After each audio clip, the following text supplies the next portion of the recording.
Hello friends, कैसे हैं आप सब। स्वागत है आपका यूपीएससी एट होम प्रविष्या के यूट्यूब प्लेटफॉर्म पे। हमारी जो यूपीएससी और यूपीपीसीएस की जो मेंस की आंसर राइटिंग चल रही है, जिसमें हमारा जो टारगेट रहता है डेली 5 क्वेश्चन की आंसर राइटिंग करने का, उसी सीरीज़ में उसी के साथ साथ हमने जो एक और सीरीज़ स्टार्ट की है जो कि आपकी प्री पे बेस्ड है, जो कि अक्टूबर में आपका प्री का एग्ज़ाम होने वाला है पीसीएस का, उसी पे बेस्ड है। तो हम उसके साथ साथ जो है आज से जो है एक नया इनिशिएटिव स्टार्ट कर रहे हैं, जिसमें हम क्या करेंगे, डेली एक टॉपिक लेके आएंगे और उस टॉपिक को आप लोगों को कंप्लीट करवाएंगे। उसके बारे में जो है कुछ जो मेन जो बातें हैं उस टॉपिक से रिलेटेड उसको हम बताएंगे। तो जिसके लिए जो है आज का जो टॉपिक है वो क्या है, न्यायाधीशों के खिलाफ महाभियोग, इम्पीचमेंट ऑफ जजेस। तो इसको हम देखेंगे। इसमें क्या है कि भारतीय संविधान का जो आर्टिकल 124 का क्लास 4 और 217 ये क्या बात करता है, ये सुप्रीम कोर्ट और हाई कोर्ट के न्यायाधीशों के हाई कोर्ट के जो न्यायालय हैं उसके जो है न्यायाधीशों के हटाने की प्रक्रिया के बारे में बात करता है कि किन कारणों से जो है हाई कोर्ट और सुप्रीम कोर्ट के न्यायाधीशों को हटाया जा सकता है।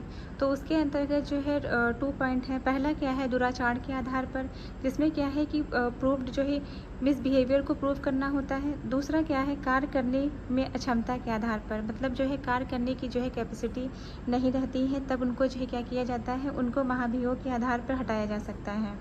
तो हम इसमें जो है देखेंगे कि इनके जो जजेस जो हैं उनके महाभियोग की क्या प्रक्रिया है, उसकी हम प्रोसेस को देखेंगे। तो उसमें क्या है कि इनका इनको जो हटाने का जो स्टार्टिंग है वो कैसे की जाती है, उसकी प्रोसेस क्या है कि सबसे पहले क्या किया जाता है, प्रस्ताव को पेश किया जाता है। तो ये जो प्रस्ताव है वो कहाँ पेश किया जाएगा, वो संसद के किसी भी सदन में हम पेश कर सकते हैं, चाहे वो लोकसभा हो या राज्यसभा, मतलब संसद के जो है किसी भी सदन में, लोकसभा या राज्यसभा, कहीं भी लाया जा सकता है। इसके लिए सबसे जो अनिवार्य चीज़ है वो क्या होती है कि कम से कम लोकसभा के 100 और राज्यसभा के 50 सांसदों के हस्ताक्षर इस पर होने चाहिए। और जब ये प्रस्ताव पेश किया जाता है तो उसके बाद में जो प्रोसेस होता है वो क्या होता है कि इसके लिए जो है एक जांच जो है, मतलब जो है एक इंक्वायरी कमेटी का गठन किया जाता है, जिसके तहत जो है क्या होता है, जिसके तहत 3 मेंबर होते हैं। जो फर्स्ट मेंबर होता है वो क्या है, वो जो फर्स्ट मेंबर होता है उसके अंतर्गत जो है कौन आता है, प्रस्ताव स्वीकार करने के लिए जो 3 सदस्यीय जो समिति होती है, जिसमें सुप्रीम कोर्ट और हाई कोर्ट के न्यायाधीश व कानून के विशेषज्ञ आते हैं। नेक्स्ट हम देखेंगे कि इसकी जो रिपोर्ट, जो जांच समिति है, इनकी जो रिपोर्ट आती है, तो अगर जो है उनकी रिपोर्ट में यह सिद्ध हो जाए कि जो न्यायाधीश, मतलब न्यायाधीशों के अगेंस्ट में जो है, मतलब न्यायाधीश के अगेंस्ट में जो है इम्पीचमेंट जो है अगर सिद्ध हो जाती है, तो क्या होता है, जो उन पर आरोप लगाया गया है वो अगर सिद्ध हो जाता है तो दोनों सदनों में यह प्रस्ताव विशेष बहुमत, मतलब स्पेशल मेजॉरिटी से पारित होना चाहिए।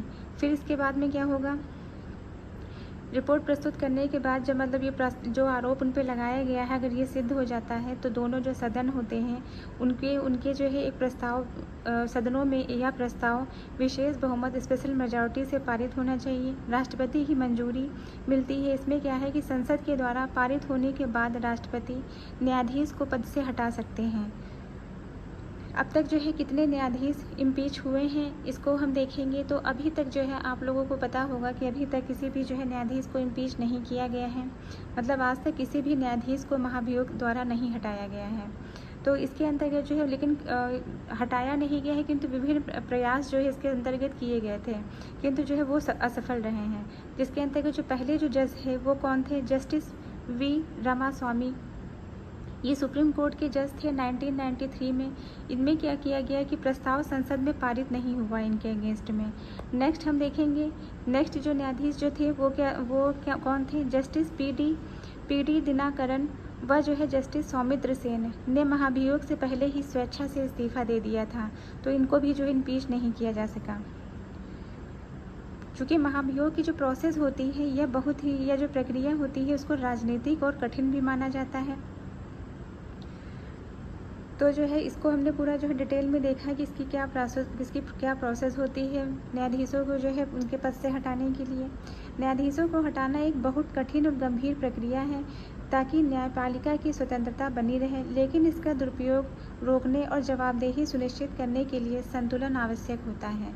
तो ये हमने जो है पूरा टू द पॉइंट देखा न्यायाधीशों के खिलाफ महाभियोग का क्या प्रोसेस होता है कि कैसे कैसे जो है उन पर महाभियोग चलाया जाता है और कौन से आर्टिकल इसके अंतर्गत आते हैं, और जो है जांच समिति जो बनाई जाती है इसकी जो है जांच करने के लिए, तो उसके अंतर्गत जो मेंबर होते हैं वो कौन कौन होते हैं। तो इसमें कौन कौन मेंबर होते हैं, एक जो है कानूनी सलाहकार होता है, और जो है दूसरा मतलब कानूनी विशेषज्ञ होता है, दूसरा सुप्रीम कोर्ट हाई कोर्ट के जो है हाई कोर्ट के मुख्य न्यायाधीश होते हैं। और ये जो है संसद के किसी भी सदन में लाया जाता है। इसके लिए सबसे अनिवार्य क्या होता है कि कम से कम जो है लोकसभा के 100 और राज्यसभा के 50 सांसद की हस्ताक्षर करना इस पे बहुत ज़रूरी होता है। और जब यह जो है सिद्ध कर दिया जाता है, इस समिति की जो ये कमेटी जो बनाई गई थी इसकी रिपोर्ट के आधार पर जब यह सिद्ध कर दिया जाता है कि तो दोनों सदनों में एक जो है स्पेशल जो है मेजॉरिटी से यह पारित होना चाहिए। फिर नेक्स्ट प्रोसेस क्या होता है कि यह जो है राष्ट्रपति की जो है इसको मंजूरी मिलती है। संसद के द्वारा पारित होने के बाद राष्ट्रपति न्यायाधीश को पद से हटा सकते हैं। तो ये हमने जो है पूरा टॉपिक देख लिया न्यायाधीशों के खिलाफ महाभियोग का। आपका इससे रिलेटेड आपका प्री या मेंस में कोई क्वेश्चन अगर बनता है तो आपसे इजली जो है हो जाएगा। तो आप लोग जो है ऐसे ही पढ़ते रहिए, लाइफ में आगे बढ़ते रहिए। यूपीएससी एट होम प्रविशा के साथ में मेंस आंसर राइटिंग करते रहिए। Thank you.